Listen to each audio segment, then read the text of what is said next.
अस्सलामुअलैकुम students, let's begin with the chapter number 1। Second हमारे पास आता है मैक्रो इकोनॉमिक्स। मैक्रो इकोनॉमिक्स का वर्ड ड्राइव हुआ है ग्रीक लेटर मैक्रो से, जिसका मतलब होता है लार्ज पार्ट। ठीक, बेसिकली इसमें हम एनालाइज करते हैं behaviour of the whole economic system, यानी कि हम पूरे इकोनॉमिक सिस्टम को टारगेट करते हुए उसके बिहेवियर को फोकस करते हैं।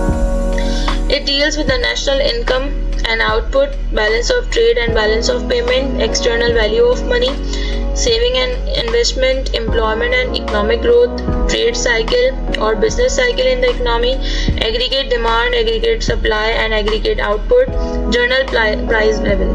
ठीक है, national income means कंट्री की इनकम कि कंट्री में जो कंट्री की इनकम है वो पॉजिटिव वे में जा रही है, यानी कि उसको फायदा हो रहा है कंट्री को, या फिर हमें नुकसान हो रहा है। बैलेंस ऑफ ट्रेड और balance of payment. Balance of trade discuss होती है इंपोर्ट एंड एक्सपोर्ट के टाइम पे। बैलेंस ऑफ ट्रेड पॉजिटिव होना चाहिए। पॉजिटिव किस वक्त होगा? जब हमारे पास इंपोर्ट कम होगी और एक्सपोर्ट ज़्यादा होगी। ठीक है, ये भी हमारे पास किस चीज़ में डिस्कस हो रही होती है? ये हमारे पास डिस्कस हो रही होती है मैक्रो इकोनॉमिक्स में। External value of money means foreign exchange. Reserves of foreign exchange हमारे पास ज़्यादा होने चाहिए, जिसकी वजह से हमारी जो कंट्री है उसमें डाउनफॉल नहीं होता। अगर हमारे पास फॉरेन एक्सचेंज कम होते हैं तो फिर हमारे पास डाउनफॉल के ज़्यादा चांसेस होते हैं। सेविंग और इन्वेस्टमेंट, यानी कि कंट्री की इन्वेस्टमेंट्स कितनी है, कंट्री के पास सेविंग्स कितनी मौजूद है। अच्छा, हम बात कर रहे थे एम्प्लॉयमेंट की, यानी कि एम्प्लॉयमेंट हमारे पास ज़्यादा होगी। इंडस्ट्रियल एरिया ग्रो करेगा तो इकोनॉमिक ग्रोथ क्या होती जाएगी? पॉजिटिव होती जाएगी। अच्छा, ट्रेड साइकिल्स का क्या मतलब होता है? Trade cycle is basically complete cycle of the country. Country में कभी सिचुएशन बूम पे होती है, यानी कि हमारे पास पॉजिटिव इम्पैक्ट हो रहा होता है इकोनॉमी पे, फिर हम रिसेशन पे आ सकते हैं, फिर उसके बाद हम डाउनफॉल पे भी आ सकते हैं। यानी कि पूरा कंट्री में पूरा जो साइकिल होता है वो 4 स्टेप्स पे होता है। वो जब हम आगे चैप्टर्स में जाएंगे तो हम इसको कंप्लीट डिस्कस करेंगे कि हमारे पास ट्रेड साइकिल्स के कितने स्टेप्स होते हैं और किस तरीके से सिचुएशन होती है कंट्री में। ठीक, नेक्स्ट आता है हमारे पास aggregate demand, aggregate supply and aggregate output, यानी भी किसी भी प्रोडक्ट की ऑल ओवर हमारे पास डिमांड क्या आ रही है हमें। एग्रीगेट मीन्स एवरेज सप्लाई कितनी हो रही है, एवरेज डिमांड कितनी हो रही है। किसी भी फॉर एग्जांपल एक प्रोडक्ट के कंसीडर करते हुए, अगर हम एक प्रोडक्ट को कंसीडर करते हैं तो उसके पीछे हम डिमांड चेक करते हैं कि हम डिमांड हमारे पास कितनी मौजूद है।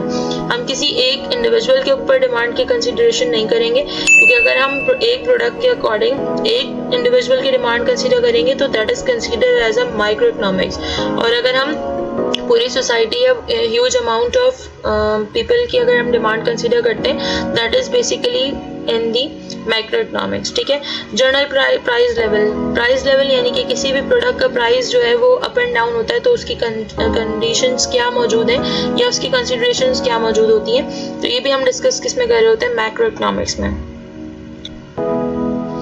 ओके, नेक्स्ट हमारे पास आता है micro economics analysing discussing the issues relating to the rate of inflation, यानी कि हमारे पास इन्फ्लेशन किस वजह से बढ़ती जा रही है, महंगाई हो रही है तो किस वजह से महंगाई होती जा रही है, उससे भी रिलेट करते हुए इसके तमाम इश्यूज भी किस में डिस्कस हो रहे होते हैं? मैक्रो इकोनॉमिक्स में डिस्कस होते हैं। The amount of economy, wide unemployment, अगर अनएम्प्लॉयमेंट रेट बढ़ता जा रहा है इकोनॉमी में तो वो किस वजह से, उसके रीजंस क्या मौजूद हैं। The growth in the output of goods and services, यानी कि जो गुड्स और सर्विसेज का हमें आउटपुट मिल रहा है तो वो हमारे पास उसकी कंडीशंस क्या मौजूद हैं। तो ये तमाम चीज़ें जो कि एक इकोनॉमी को डिस्कस करते हुए होता है, एक ह्यूज अमाउंट में डिस्कशन होती है, तो वो हमारे पास किस में आ रही होती है? ये आता है हमारे पास मैक्रो इकोनॉमिक्स में। It deals with the aggregate और टोटल ऑफ द इकोनॉमी, यानी कि हम कंट्री के अंदर, हम इकोनॉमी के अंदर जो चीज़ टोटल पे कंसीडर कर रहे होते हैं, that is basically targets the macro economics. It is helpful in functioning of economic system because one person's economic study is not helpful for forming any policy. Therefore, the whole economy studies is more important than the individual. अगर हम micro और macro को compare करते हैं और compare करके हम ये चेक करते हैं कि एक इंडिविजुअल से कंसीडर करते हैं कोई पॉलिसी मेकिंग को, तो ऐसा पॉसिबल नहीं है। हमें लाजमी पॉलिसीज़ को बनाने के लिए, पॉलिसीज़ को चेक करने के लिए हमारे पास लाजमी तौर पर क्या होना चाहिए? पूरी डिस्कशन होनी चाहिए किसकी?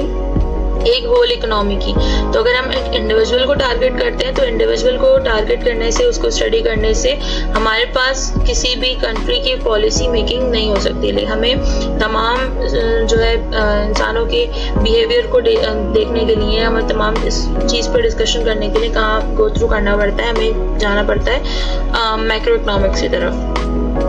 बेसिकली इसमें डिपेंड, ये मैक्रो इकोनॉमिक्स डिपेंड कर रहा होता है कमोडिटी मार्केट पे, लेबर मार्केट पे, बॉन्ड मार्केट पे और मनी मार्केट पे।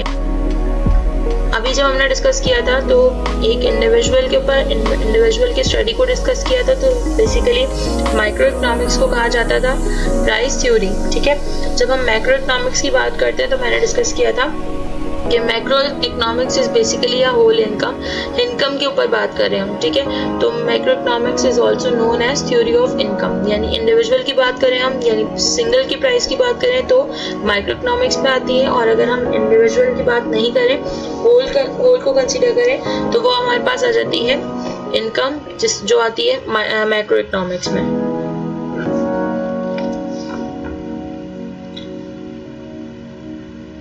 नेक्स्ट आ जाते हैं हम differences between micro economics and macro economics. Basically micro economics is a branch of economics which deals with the economic decision making of individuals such as producer or the consumer।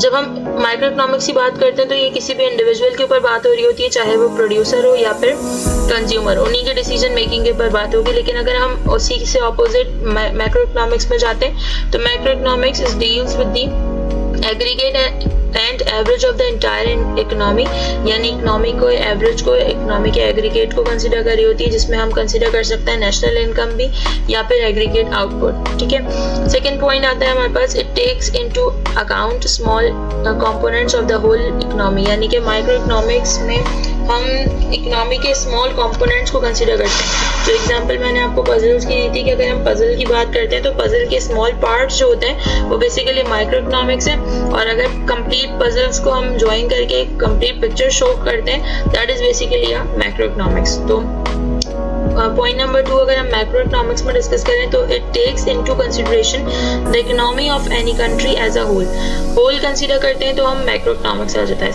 Third point है हमारे पास, it deals with the process of price determination in case of individual product और and factor of production, यानी अगर हम single price की determination की बात करें तो वो कंसीडर होगा माइक्रो इकोनॉमिक्स में, बट अगर हम जनरल प्राइस लेवल की बात करें या जनरली बात करें इकोनॉमी के लिए तो वो हम डिस्कस करेंगे मैक्रो इकोनॉमिक्स में। Fourth point, micro economics is also known as price theory, macro economics is also known as income theory, इस पर भी हम ऑलरेडी डिस्कस कर चुके हैं। It is concern with the optimisation goals of individual consumers and producer.